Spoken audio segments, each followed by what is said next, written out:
Roger Stone here. Every day you wait, your money loses value, but gold and silver don't follow those same rules. American Sovereign Bullion gives you access to a nationwide wholesaler network, helping you secure aggressive pricing on real physical metals. Call 844-272-2428 now to get your free gold and silver guide to learn how to protect your wealth with physical gold and silver, delivered right to your door or with a gold IRA. Visit asbgold.com. That's asbgold.com for your free gold and silver guide today.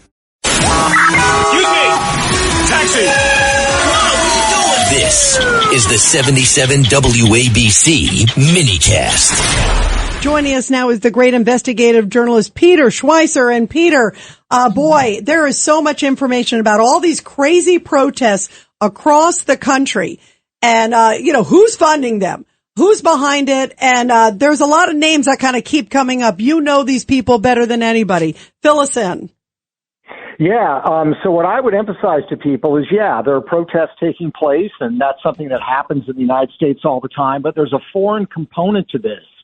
We have foreign countries, and we have individuals overseas that want to see these kinds of violent protests. So if you look at China, for example, you've got this American billionaire named Roy Singham. He sold his business, ThoughtWorks, to a private equity firm. That private equity firm is partly owned by the Chinese Sovereign Wealth Fund, so that's where the money came from. He, after he sold the business, moved to Shanghai, and he's lived in China ever since. He's very left-wing, describes himself as a Maoist. He has poured more than $130 million into left-wing radical groups in New York and elsewhere. And when you see those signs, they're very uniform. He's the one that is funding those activities and those organizations. I would also look south of the border, the recent May Day protests. One of the people that in the weeks before that was telling people, particularly urging Hispanics to go out and protest, was AMLO, Lopez Obrador, the former president of Mexico. He is the mentor of the current president, Sheinbaum. He has been telling Hispanics, go out on the streets, fight the Republicans, fight Trump, and show them how angry you are about the policies that he is carrying out. So you've got foreign meddling, certainly when it comes to these street protests. Peter, I read your latest book, and I was surprised to hear that. What was the number? 50 consulates around the country in every state, whereas England only has like 4 across the country? That's right, John. They have 53. Mexico has 53 consulates in the United States. They have 4 alone just in the state of Arizona. Well, tell people why they're doing this, because people don't understand. They're trying to reclaim California. Yeah, and that's what they tell us, by the way. It's not you and me, John, claiming this. This is Rudy. Oh, hey, sorry about that. We try to keep you on your toes, Peter. You do. Well, it's all the smart conversation. I can't distinguish it. No, it's so vital for people to understand that Mexico has these consulates around the country, and they do some of those stuff that consulates are supposed to do, although a lot of that now happens online, getting visa approvals and things. What they're doing is they're getting involved in our protests, in our elections. As I lay out in the book, we know that the consulate in Minneapolis or St. Paul up in the Twin Cities was involved in those violent anti-ICE protests. We know that the consulate in Los Angeles was involved in the riots last year over protests.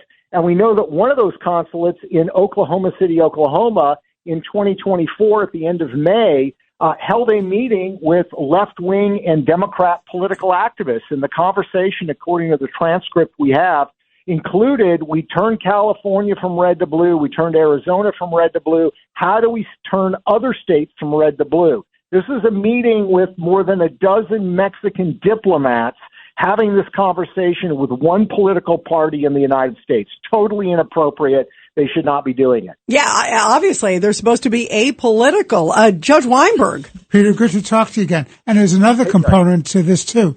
You have this culture of political violence where they glorify it. So you have this Mangione character who assassinates a businessman, a family man, wipes out the family's father and husband because he objects to his political stance or his economic stance. And then what you have spinning off of that is you have this crazy guy in California who set the blaze afire in the Palisades where 12 people lost their lives and he had about $160 billion worth of property loss. And they keep saying property loss is not a big deal. Why are you making a big event out of this? People have lost their homes and their livelihoods.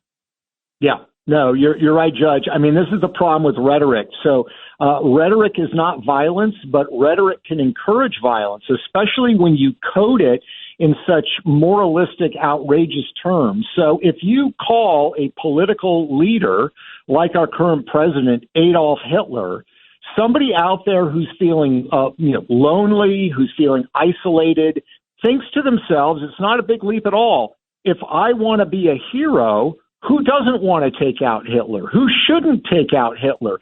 Dietrich Bonhoeffer tried to kill Hitler, and he's remembered as a hero.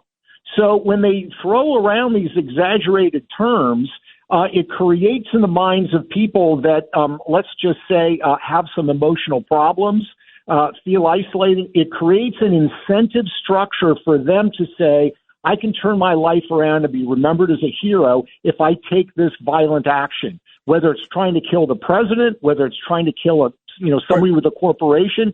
If you say corporations are evil and destroy people, again, you're a hero if you take them out. It's a sick incentive system, and this rhetoric has to stop. Yeah, 100%. Well, Peter, please keep us posted. Peter. You're the best on this stuff, and we love having you, Peter.